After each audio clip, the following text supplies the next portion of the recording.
அனைவருக்கும் வணக்கம். தமிழ்நாட்டு அரசியல் களத்துல யாரு முந்தி நிக்கிறாங்க, யாரு பிந்தி நிக்கிறாங்க, 2026 தேர்தல் யாருக்கு சாதகமா இருக்கு, யாருக்கு பாதகமா இருக்கு அப்படிங்கிற விஷயத்த தெரிஞ்சுக்கிறதுக்கு நீங்க மட்டும் கிடையாது, நானுமே ரொம்ப ஆர்வமா தான் இருக்கேன். ஏன் அப்படின்னா யூசுவலான ஒரு அசம்பிளி எலெக்ஷன் தமிழ்நாடுல 2026 நடக்க போறது கிடையாது. இதுக்கு முன்னாடி பல அசம்பிளி எலெக்ஷனை தமிழ்நாடு பார்த்திருக்கு. ஆனா இந்த முறை 4 முனை போட்டி அப்படிங்கிறது இதுல ஒரு முக்கியமான ஃபேக்டரா இருக்கு. இதை தாண்டி விஜய் உள்ள வராது, சீமான் தனிச்சு நிக்கிறாங்க அப்படின்னு நிறைய ஃபேக்டர்ஸ் இருக்கிறதுனால 2026 தேர்தல் அந்த களம் யாருக்கு சாதகமா இருக்கு, யாரு ஜெயிப்பாங்க அப்படிங்கிற விஷயத்தை தெரிஞ்சுக்கிறதுக்கு எல்லாருக்குமே ஒரு ஆர்வம் அப்படிங்கிறது இருக்கு. ஆனா இங்க என்ன நடந்திருக்கு அப்படின்னா, தமிழ்நாட்டுடைய அரசியல் களம் எப்படி இருக்கு அப்படிங்கிற விஷயத்தை தெரிஞ்சுக்கிறதுக்கு தமிழ்நாட்டுல இருக்கக்கூடிய மக்கள், தமிழ்நாட்டுல இருக்கக்கூடிய ஸ்ட்ராட்டஜி டீம் வந்து எந்த அளவுக்கு ஆர்வமா இருக்காங்களோ, வேலை செய்யறாங்களோ, அதே அளவுக்கு நார்த் இந்தியாவில் இருக்கக்கூடிய ஊடகங்களும் சரி, ஸ்ட்ராட்டஜி டீமும் சரி, இங்க களம் யாருக்கு சாதகமா போயிட்டு இருக்கு, யாரு வந்து இங்க ஆட்சி அமைப்பா அப்படிங்கிற விஷயத்த அப்பப்போ சர்வே ரிப்போர்ட்டா எடுத்து வெளியிட்டுக்கிட்டே இருக்காங்க.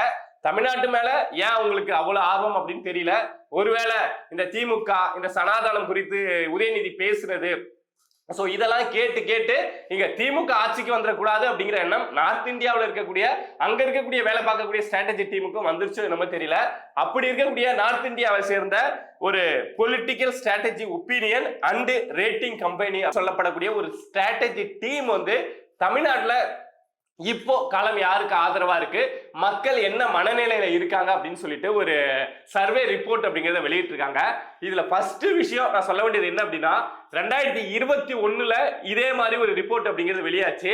அப்போ என்ன சொல்லப்பட்டது அப்படின்னா, மக்கள் மத்தியில 22% வந்து அதிமுக மேல ஒரு எதிர்ப்பு மனநிலையில 22% மக்கள், யார் வேணாலும் வரட்டும் அதிமுக வந்துடக்கூடாது அப்படின்னு நினைக்கக்கூடிய மக்கள் 2021 ஏன்னா அப்போ வந்து அதிமுக தானே ஆட்சியில இருந்தாங்க. சோ 22% மக்கள் வந்து அதிமுக ஆட்சிக்கு வந்துடவே கூடாது, நான் ஓட்டே போட மாட்டேன் அப்படின்னு அப்போ வெளியான ரிப்போர்ட் சொல்லியிருக்கு.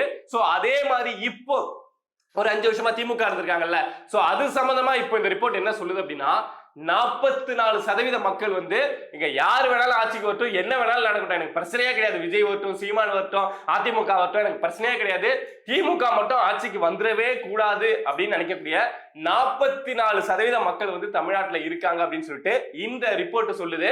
அதுக்கு காரணம் என்ன அப்படின்னு தெரியும். இந்த 5 வருஷமா தமிழ்நாடாவா இருந்தது, எவ்வளவு பிரச்சனைகள், மற்ற பிரச்சனைகள்லாம் விட்டுருங்க, சட்ட ஒழுங்கு பிரச்சனை, பெண்களுக்கு எதிரான பாலியல் குற்றங்கள், ஒரு ரோட்ல நம்மளால ஒரு தைரியமா நடந்து போக முடியுதா, எவ்வளவு ஒரு அன்றாட காட்சிகளா நம்ம எவ்வளவு பிரச்சனையை ஃபேஸ் பண்ணோம். சோ அதோட எதிரொலியா 44% மக்கள் வந்து திமுக ஆட்சிக்கே வந்துடக்கூடாது அப்படிங்கிற விஷயத்துல உறுதியா இருக்காங்க. மத்த இருக்கக்கூடிய அந்த 56% இருக்குல்ல, அவங்க வந்து ஆட்சிக்கு சில பேர் வந்து நியூட்ரலா கடைசி நேரத்தெல்லாம் முடிவெடுப்பேன், இல்ல நான் விஜய்க்கு தான் ஓட்டு போடுவேன், இல்ல நான் எடப்பாடி பழனிசாமிக்கு தான் ஓட்டு போடுவேன், இல்ல நான் சீமானுக்கு தான் ஓட்டு போடுவேன் அப்படின்னு கலந்து இருக்கக்கூடியவங்க 56% இருக்காங்க. ஆனா 44% திமுக கிடையவே கிடையாது அப்படின்னு இருக்காங்க. சோ அப்படி பாக்குறப்போ இவங்க சொல்ற இந்த டேட்டாஸ் எல்லாம் சரியா ஒர்க் அவுட் ஆகுது அப்படின்னா 26 தேர்தல்ல திமுக வருவதற்கான வாய்ப்பு அப்படிங்கிறதே கிடையாது. இன்னொரு விஷயம் என்ன சொல்றாங்க அப்படின்னா, அதிமுக வந்து இப்போ ஒரு அலைன்ஸ், என்டிஏ அலைன்ஸ் ஃபார்ம் பண்ணி வச்சிருக்காங்க இல்லையா, சோ அதுல வந்து கடைசியில வந்து மெஜாரிட்டி கிடைக்காது, மைனாரிட்டி கவர்மெண்ட் தான் அமையும், அப்படி இப்படி ஒரு குழப்பம் போயிட்டு இருக்கு. ஆனா இந்த ரிப்போர்ட் என்ன சொல்லுது அப்படின்னா, அதிமுக வந்து சிங்கிள் மெஜாரிட்டியா 2026 ஆட்சி அமைப்பாங்க அப்படின்னு சொல்லிட்டு இந்த ரிப்போர்ட் சொல்லுது.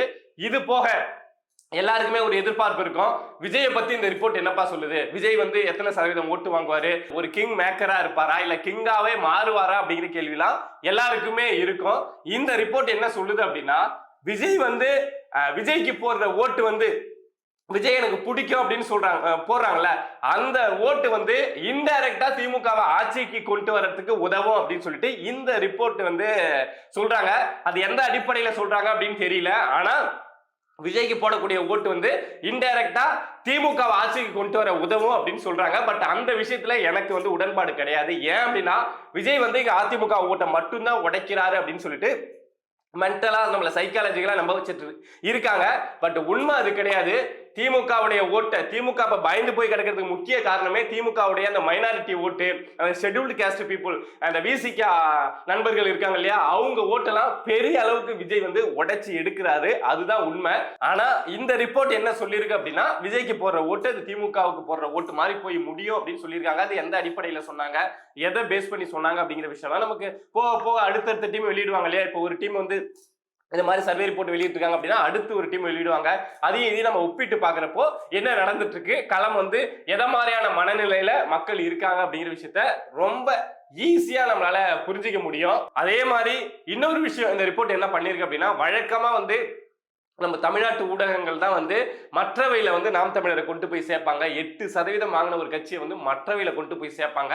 சோ இந்த ரிப்போர்ட்லயுமே பெரிய அளவு நாம் தமிழர் என்ன பண்ணுவாங்க, அவங்க ஷைன் ஆவாங்களா, இல்ல அவங்களுடைய ஓட் பேங்கிங் 8% இருக்கக்கூடிய அந்த ஓட் பேங்கிங் வந்து டிராப் ஆகுமா அப்படிங்கிற விஷயத்த இந்த ரிப்போர்ட்லயுமே சொல்லல. பட் இத மாதிரி விஷயங்கள் செய்யறது கண்டிப்பா தப்புங்க. தமிழ்நாட்டு மீடியாக்கள் தான் இப்படி செய்யறாங்க. சீமான் அவர்களை புறக்கணிக்கிறாங்க, அவங்களை பத்தி பேச மாட்டேங்கிறாங்க அப்படின்னா, நேஷனல் லெவல்ல நீங்க ஒரு சர்வே ரிப்போர்ட் எடுக்கிறீங்க, இங்க ஆல்ரெடி ஒரு 8% வாங்கின ஒரு லீடர் இருக்காரு அப்படின்னா அவரை மக்கள் எப்படி பாக்குறாங்க, அவரு என்ன இம்பாக்ட் 2026 தேர்தல்ல கொண்டு வருவார் அப்படிங்கிற விஷயத்தையும் சொல்ல வேண்டியது அவசியம். என்ன காரணத்துக்காக அது பெரிய அளவுல சீமானை பத்தி இந்த ரிப்போர்ட்ல பேசப்படல அப்படின்னு தெரியல. பட் ஓவராலா இந்த ரிப்போர்ட் என்ன சொல்லுது அப்படின்னா, அதிமுக பெரிய அளவு சீட்டு ஜெயிச்சு 2026 ஆட்சி அமைப்பாங்க அப்படின்னு இந்த ரிப்போர்ட் சொல்லுது.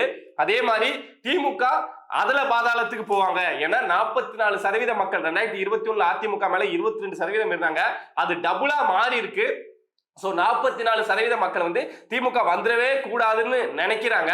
சோ அதனால திமுக வந்து 2026 வந்து அதல பாதாளத்துக்கு போகும் அப்படிங்கிறது இந்த ரிப்போர்ட் சொல்லுது.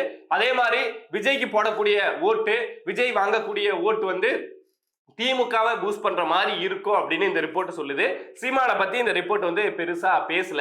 உங்களை மாதிரி தான் நானும் ரொம்ப ஆர்வமா இருக்கேன்.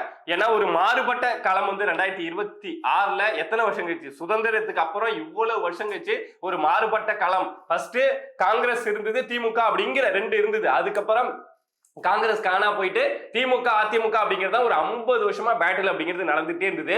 பட் அதெல்லாம் இப்ப அப்படியே தகர்க்கப்பட்டு 2026 ஒரு 4 முனை போட்டி அப்படிங்கிறது உருவாயிருக்கு. சோ என்ன நடக்க போகுது, மக்கள் வந்து எதை மாதிரியா திங்க் பண்றாங்க, இதுக்கு முன்னாடி வேற வழி இல்ல, திமுகனா அதிமுக அதிமுகனா திமுக அப்படின்னு இருந்துட்டாங்க. பட் இந்த முறை ஏதாவது மாத்தி யோசிக்கிறாங்களா, ஏதாவது தமிழ்நாட்டுல புதுசா ஏதாவது வரணும்னு நினைக்கிறாங்களா அப்படிங்கிற அந்த ஆர்வம்லாம் இருக்குல்ல, தெரிஞ்சுக்கணுங்கிற ஆர்வம் இருக்குல்ல, உங்களுக்கு இருக்குல்ல, எனக்குமே இருக்கு. பட் மக்கள் வந்து யோசிச்சு நிதானமா இன்னும் ஒரு 2 மாசம் கிட்ட இருக்கு.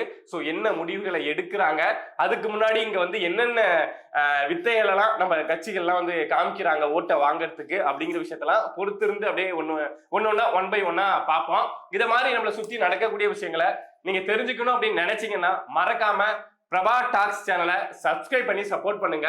நீங்க இருக்கீங்க அப்படிங்கிற நம்பிக்கையில தான் நான் இங்க உட்காந்து பல விஷயங்கள் எடுத்து பேசிட்டு இருக்கேன். சப்போர்ட் பண்ணுவீங்க அப்படின்னு நம்புறேன். நன்றி.